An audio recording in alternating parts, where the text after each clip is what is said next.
Ozzy Osbourne has announced he's quitting touring and cancelling all of his upcoming shows. The 74-year-old rocker says that while his voice is fine, his body is weak. For decades, a Beverly Hills mansion held Ozzy Osbourne's darkest secrets. When the Prince of Darkness announced his retirement in 2023, his studio was immediately examined. Every medical record, personal journal, and private correspondence was scrutinized for months. In 2024, they finally released their findings, and what they discovered inside left everyone stunned. From devastating health diagnoses to shocking family revelations, to the real reason he's leaving music, this is the story of what really happened behind the scenes of heavy metal's most enduring icon. John Michael Osbourne was born on December 3, 1948, in Birmingham, England. When he was born, his family lived in extreme poverty, struggling to survive in the industrial wasteland of post-war Aston. From the very start, his life was marked by hardship. His father, Jack, worked night shifts at the General Electric factory, while his mother, Lillian, juggled caring for Ozzy and his 5 siblings. At just 15 years old, he dropped out of school, unable to read properly due to undiagnosed dyslexia. The future Prince of Darkness seemed destined for a life of factory work and obscurity. His childhood in working-class Birmingham shaped his worldview and resilience. Unlike many rock stars who romanticize their humble beginnings, Ozzy's early journals describe genuine deprivation. Nights without heat, shared clothes among siblings, and often not enough food. These experiences created both the hunger for success and the self-destructive tendencies that would define his career and personal life for decades to come. Documents found in Ozzy's home revealed that his struggle with learning disabilities was more severe and traumatic than previously known. School records showed that teachers often subjected him to humiliation and corporal punishment for his inability to read properly, mistaking his dyslexia for laziness or defiance. Personal writings describe how these experiences created a deep-seated belief that he was stupid and worthless, feelings he would later attempt to numb through substances before finding success in music. Ozzy worked a series of menial jobs: slaughterhouse worker, plumber's assistant, car factory horn tuner, and even a brief stint as a burglar that landed him in prison for 6 weeks. These experiences, detailed in journals found in his home, reveal how desperate he was to escape Birmingham's industrial fate. One particularly revealing entry from 1967 reads, "Either I find a way out through music, or I'll die in the factories like everyone else. There's nothing else for someone like me." Ozzy's musical journey began with Geezer Butler, who invited him to join the band Rare Breed. When that group dissolved, they formed Earth, which eventually evolved into Black Sabbath in 1969 with Tony Iommi and Bill Ward. They pioneered a heavy, doom-laden sound that would revolutionize rock music. Sabbath's early success was meteoric. Their first 5 albums all achieved gold or platinum status, creating a template for heavy metal that remains influential today. Private financial records found in Ozzy's estate tell a different story about those glory years than bands might expect. Despite selling millions of albums, the band members saw surprisingly little of the profits. Contracts signed with their early management were heavily exploitative, with the band receiving less than 6% of record royalties. A letter from 1973 shows Ozzy complaining to management that despite global fame, he was still unable to buy a modest home for his first wife, Thelma, and their children. What's more shocking are the medical evaluations from that era found among Ozzy's personal files. Even at the height of Black Sabbath's success, doctors warned him about his drinking and drug use. A medical report from 1975 notes signs of liver damage and early cognitive effects that should have served as a warning. Instead, the band's management appeared to have deliberately kept these health concerns from Ozzy, concerned that sobriety might affect his stage persona. The eventual firing from Black Sabbath in 1979 hit Ozzy harder than previously known. Journal entries from this period reveal a man contemplating suicide, convinced his career was over. One particularly dark entry reads, "No band, no money, no future. Maybe everyone would be better off if I just disappeared for good." These documents shed new light on what Ozzy has often described as the lowest point in his life, before meeting Sharon Arden, later Osbourne, who would become his manager and second wife. Sharon's entrance into Ozzy's life is often portrayed as his salvation, but letters between the two reveal a more complex beginning. Sharon initially approached managing Ozzy as a business opportunity to prove herself to her father, music manager Don Arden. A draft contract found among Ozzy's papers shows she originally proposed taking 50% of his earnings, a figure they negotiated down before signing. Nevertheless, her belief in his solo potential was genuine, with a business plan outlining how she intended to transform him from Black Sabbath's fired singer to rock's premier solo artist. The strategy worked brilliantly. With Sharon's guidance and the talents of guitarist Randy Rhoads, Ozzy's solo career quickly eclipsed his Sabbath success. Blizzard of Oz, 1980, and Diary of a Madman, 1981, established him as a viable solo artist, creating the foundation for a career that would span over 4 decades. The bat-biting and dove incidents, while shocking to the public, were revealed in Sharon's private notes to be carefully calculated publicity stunts designed to create Ozzy's wild persona. Perhaps the most devastating document found in Ozzy's collection was a never-sent letter to Randy Rhoads, dated 2 weeks after the guitarist's death in a 1982 plane crash. In this raw, emotional letter, Ozzy expresses overwhelming guilt for the events leading to the accident and admits contemplating ending his own life in the aftermath. "I can't stop thinking that if I hadn't hired you, you'd still be teaching guitar somewhere, alive and creating music," he wrote. "The world lost a genius, and I lost the best friend I never deserved."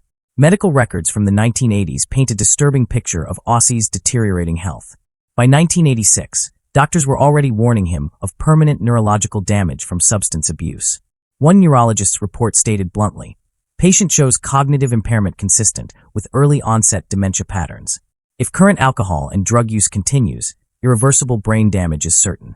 Despite these warnings, Ozzy's addictions continued, enabled by an entourage to keep him functional enough to perform. The 1990s brought a new phase in Ozzy's career with the creation of Ozzfest in 1996, a touring festival that kept him relevant to new generations of metal fans. Financial documents reveal that this business venture, spearheaded by Sharon, saved the Osbournes from potential bankruptcy following years of extravagant spending and poor investments.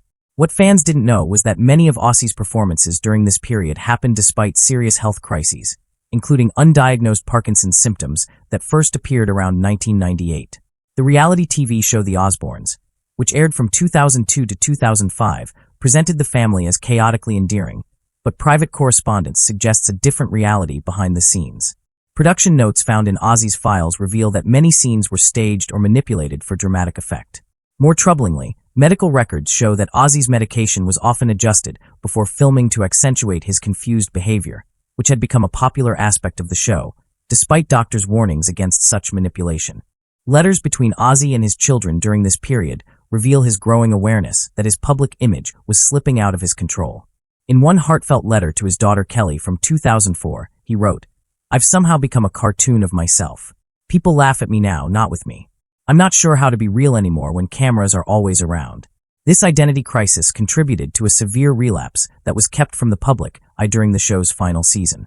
The most shocking discovery in Ozzy's records relates to his numerous near-death experiences. Medical files document at least 4 occasions between 1990 and 2018 when doctors told Sharon that Ozzy might not survive the night. The most serious incident, a staph infection in 2018 that affected his thumb, spread to his bloodstream and nearly caused fatal sepsis. Hospital records show that Ozzy was placed on life support for 72 hours, a crisis that was completely hidden from fans and media. A confidential neurological assessment from 2019 provides the most comprehensive picture of Ozzy's current health. The report confirms that beyond his public disclosure of Parkinson's disease, Ozzy suffers from several other neurological conditions resulting from decades of substance abuse and physical trauma from accidents. The specialist noted, patient exhibits symptoms consistent with multiple system atrophy, traumatic brain injury, sleep issues, and advanced peripheral neuropathy. Prognosis for maintaining current quality of life beyond 3 to 5 years is poor. This devastating diagnosis coincided with a severe fall at home that dislodged metal rods previously inserted in his back after a 2003 ATV accident. The combination of these health crises led to multiple surgeries in 2019, with surgical notes indicating that several procedures were considered extremely high risk due to Ozzy's overall condition. One surgeon noted, "Patient has been advised of significant mortality risk, but insists on proceeding to alleviate chronic pain." Despite these serious health challenges, Ozzy pushed himself to complete his final album, Patient Number 9, released in 2022. Studio logs found in his home reveal the physical toll this took, with sessions often limited to 30-minute increments due to pain and fatigue. Producer Andrew Watt's notes describe Ozzy needing oxygen between vocal takes and sometimes requiring medical supervision during recording sessions. The most poignant documents discovered were letters Ozzy had written to each family member, apparently intended to be read after his death. These deeply personal messages express regrets about his absences during his children's formative years, apologies for the chaos his addictions caused, and profound gratitude for their loyalty despite his failings. To Sharon he wrote, "You saved me in every way a person can be saved. Any good I've done in this life happened because you refused, refused to let me disappear into darkness.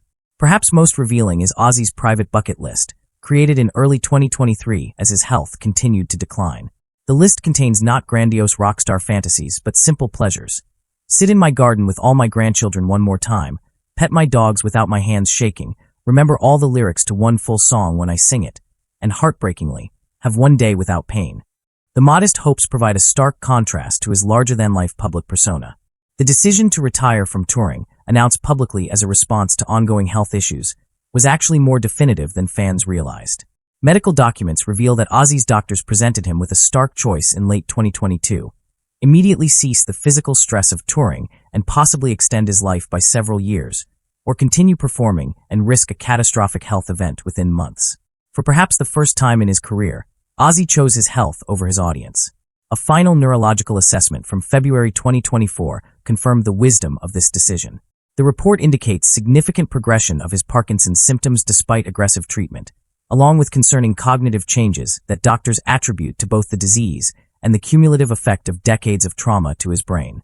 The specialist recommended focusing on quality of life and comfort measures rather than aggressive interventions going forward.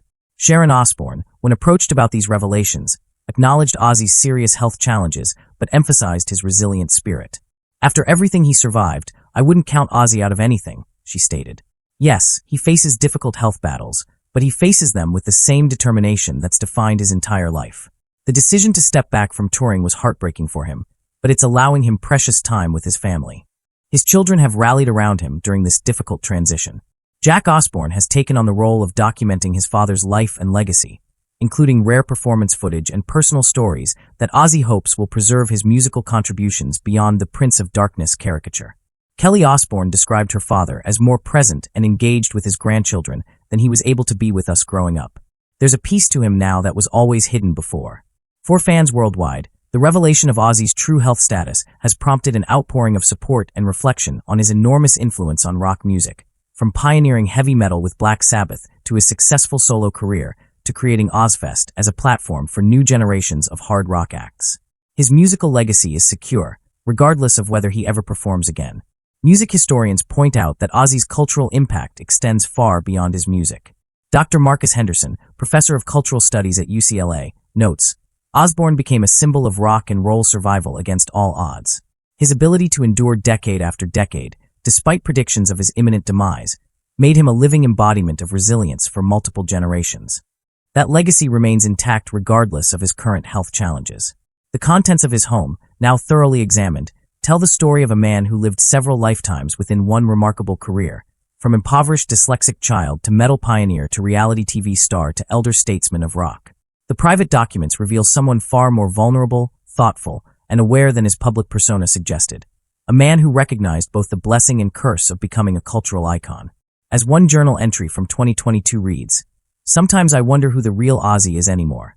Am I the Prince of Darkness, the bumbling dad from TV, the addict, the survivor? Maybe I'm all of them and none of them. The only thing I know for certain is that whatever time I have left, I want to be just John, the boy from Aston who somehow, against all odds, lived a life beyond his wildest dreams." For the millions who have followed his journey since the early days of Black Sabbath, the final chapter of Ozzy Osbourne's public life may be closing, but the music and memories remain. As Ozzy himself wrote in what appears to be his final reflection on his career, "I never thought I'd make it to 30, let alone 70. Every day since has been a gift I probably didn't deserve, but tried to honor in my own chaotic way. Whatever happens next, remember me for the music. In the end, that's the only part that really matters."